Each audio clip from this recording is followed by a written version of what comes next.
अस्सलाम वालेकुम गाइस, आप लोग कैसे हैं? हम लोग खैरियत से हैं। ये देखिए आज मैंने क्या किया, दिखा? नहीं दिखा आपको? अभी अभी दिखेगा। दरअसल मैंने बर्तन धोते धोते हाथ अपना काट लिया। वो जो कप होता है चाय पीने वाला, वो मेरी ही गलती से कुंडल उसका टूट गया और बहुत ही गहराई से फाँक की तरह कट गया। मैंने तो पहले उसको धोया, फिर उसमें हैंडी प्लास लगाया और कुछ देर में बैठी रही। खून तो रुक गया था, लेकिन वो हैंडी प्लास अब पानी में हाथ जाते जाते वो छूट छूट हो गया बार बार। तो मैंने फिर निकाल ही दिया। ब्लड तो नहीं आ रहा था पर दर्द बहुत था। खैर, काम तो लेडीज़ों को करना ही रहता है, क्योंकि कुछ भी हो, बुखार हो, दर्द हो, कुछ भी हो, काम तो करना ही है। तो अब चाय मैंने बनाई, खुद पी और बच्चों को दी। फिर मैं लग गई अपने काम पे। जानते हैं काम वो जो मैंने आपको पहले भी बताया कि सब्जी का। और ये देखिए इतना दर्द कर रहा था, गहराई से यहाँ से लेके पूरा एक पोड़ के ऊपर तक कटा, क्योंकि खाना भी बनाना था और सब्जी भी सब मतलब धोनी थी। और बच्चों ने उस पर बता दिया अपनी जो है मर्ज़ी की चॉइस, मम्मा हम लोगों को सोयाबीन मसालेदार खानी है। मैंने कहा चलो, क्योंकि अगर बच्चे खाना नहीं खाते हैं तो फिर मुझे अच्छा नहीं लगता, क्योंकि अगर बच्चे जो है आधा पेट खाते हैं तो फिर मेरा दिल बेचैन रहता है। तो मैं लग गई सोयाबीन तो बनाने में। सबसे सबसे पहले मैंने मसाला तैयार किया और तेल गरम करके मेथी से बघारा। ग्रेवी में जैसे नॉर्मली होता है, लहसुन का पेस्ट है, अदरक है और टमाटर, प्याज, धनिया, मिर्चा, हल्दी, ये सब तो नॉर्मली पड़ता है, वो सब मैंने डाल दिया।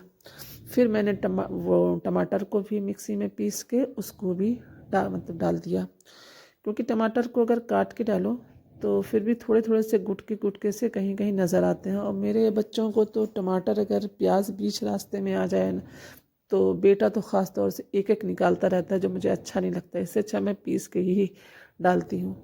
तो ये मैंने सोयाबीन हमदर्द का मंगाया था। मैं इसको डब्बे से निकाल के फिर ऐसे करके पॉलीथीन में रख के रबर लगा के मैं डब्बे में डाल देती हूँ, मतलब एयर टाइट डब्बे में।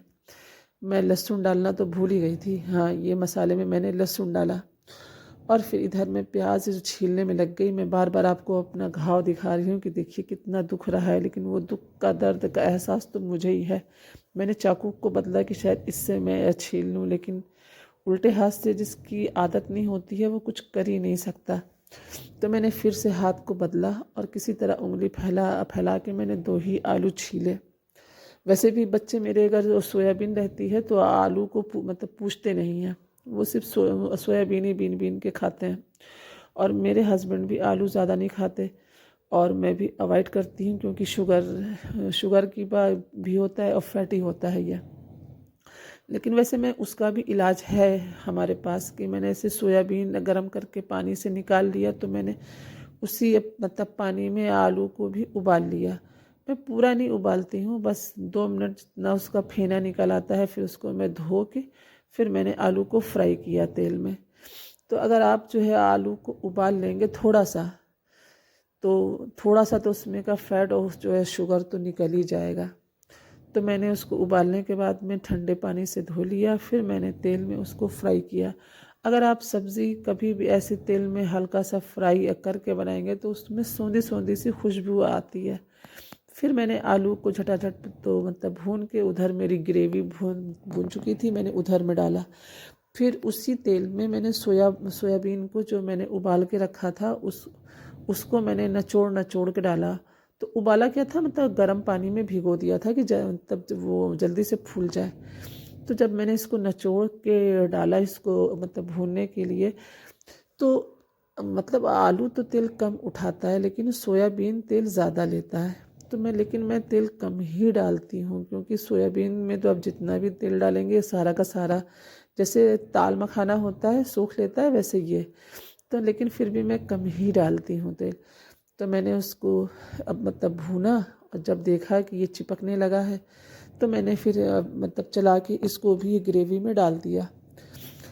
और उसके बाद जब डालने के बाद में थोड़ा थोड़ा सा इसमें चिपका था, और कढ़ाई भी ये गर्म थी मेरी, तो क्या किया कि जब काम आपको जल्दी करना हो तो इसी एक कढ़ाई में पानी डाल के थोड़ा सा खौला लीजिए, क्योंकि जब आप उसको सालन में डाल देंगे तो सालन सीटी जल्दी से देगा। और मैंने पहले भी आलू को एक भाप दिलाया ही था, मसाला भुना ही था, तो उसमें ज़्यादा सीटी की ज़रूरत भी नहीं रहती है। तो मैंने पानी इसमें डाल के कढ़ाई में और खौला के फिर मैंने उसमें सालन में डाल दिया और फटाक से एक वो सीटी में उतार दिया। फिर मैं आगे के काम में लग गई। आगे का काम जैसे कि चावल तो रोटी मैंने किसी तरह से उल्टे हाथ से थोड़ा बहुत आटा सा जो है साना जैसा भी सान पाई उल्टे हाथ से। और फिर मैं चावल एक तरफ रखा और मैंने रोटी की तैयारी की। बच्चे भी मेरे भूखे हुए थे और बेटी मेरी टीवी में लगी हुई थी। मैं बराबर सुन जो है रही थी कि बेटी मेरी हंसे जा रही है। उसको कॉमेडी शो बहुत अच्छे लगते हैं। तो कलर्स टीवी पे आता है लाफ्टर शेफ, या तो वो देखती है या पति पत्नी पंगा देखती है।